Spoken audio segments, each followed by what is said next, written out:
At 40, Amos Wekesa seems to have it all. He is a successful businessman, a husband and a father. He has 3 children aged 8, 5 and 1.5. These are the only children he will biologically father. But it is important to have fewer children that you can be able to look after and be able to give them the best that you can as a parent.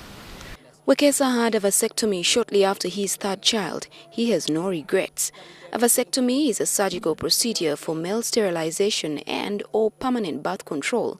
Because it is permanent, it is usually a last resort, but now more and more young men are opting for it. Normally we see people beyond 50 years, but increasingly today we are seeing people in 40s, and recently I saw one in 30 years wanting to do a vasectomy. He was not interested in children. I definitely wanted to have 2 children. My wife wanted to have 4, so we agreed on 3. And when my wife finished giving birth to the 3rd, the debate was who was going to be, go through the challenge. Vasectomy is considered safer than the equivalent operation for a woman, a tubal ligation. While a vasectomy is considered minor surgery, tubal ligation is considered major surgery, requiring the patient to undergo general anesthesia. And so, Wekesa stepped up for his wife. Well, when they told me the challenges that women go through, especially after they've given birth, if it's done after, it would have been a challenge for her. So I thought, okay, it's good for me to go in, because I have a disciplined mind as a person. So okay, let me go there and chop myself, as I always call it. Many men always think that it should be a woman's thing to do contraception, but many times today we want the men to do the contraception, because sometimes a woman may be involved in contraception while a man strays out. For some men, the vasectomy option comes in because they have had as many children as they wanted. For others, it is for economic reasons. Some women, however, are not comfortable with their partners opting for the vasectomy. They think once a man does vasectomies, he's going to become promiscuous. The fact that he's not going to get children, nobody will even find out that he ever became promiscuous, especially if he does it secretly. The temptation is that if you have gone through this process, you may think it gives you free will to sleep around with everyone else.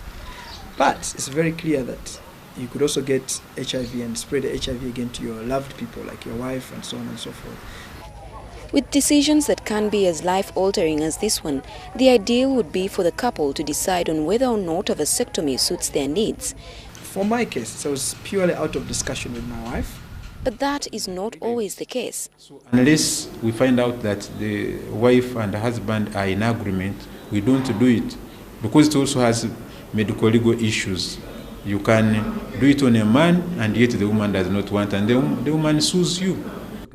And some who come into the clinic do not really know much about it. Some men do not know that there is a difference between castration and a vasectomy, and for some, circumcision is lost in between. Castration is when the testicles are removed. So one has no testicles to produce sperms and testicles to produce a male hormone. But vasectomy is when the tubes which carry sperms from the testicles to form semen are cut, so that the semen will not contain sperms. But it is important to make the distinction, because a wrong explanation to a doctor who does not really care to know might lead to a mistake that cannot be rectified. There are others who come when they tell you that they want castration instead of vasectomy. Sometimes they tell you they want circumcision, and yet what they want is actually a vasectomy. So we have to educate them. A vasectomy is a permanent method of birth control, but even after having one, there is the very slight chance that a man can make a woman pregnant. A lot of men mistakenly think that once the tubes that deliver the sperms are blocked, they can have unprotected sex. In fact, many viable sperm remain in the system after the operation. It can take up to 12 weeks or longer to eliminate all those sperm. one can use the issue of 22 ejaculations. The 22 ejaculations completely eliminate the sperms, and in some specialized areas where semen analysis can be done, at least 2 samples of semen analysis or 3 to indicate that there are no sperms have to be done. Dr. Karhanga says vasectomies are safe and efficient. Some men fear that having a vasectomy will reduce their levels of testosterone and lower their sex drive, but that is a falsehood. It is also not true that one can get prostate cancer because of having a vasectomy. There are those who fear that they could lose their children and might not be able to have others after the procedure. You can have 100 children and all of them die. You can have 1 child and it stays. A small percentage of men change their minds later in life for one reason or the other. While advances in science and technology have made it possible to reverse it, the success rate of reversal is still very low. Although a vasectomy can be reversed, it should not be your option unless you really want permanent contraception. Josephine Karunji Musisi, NTV.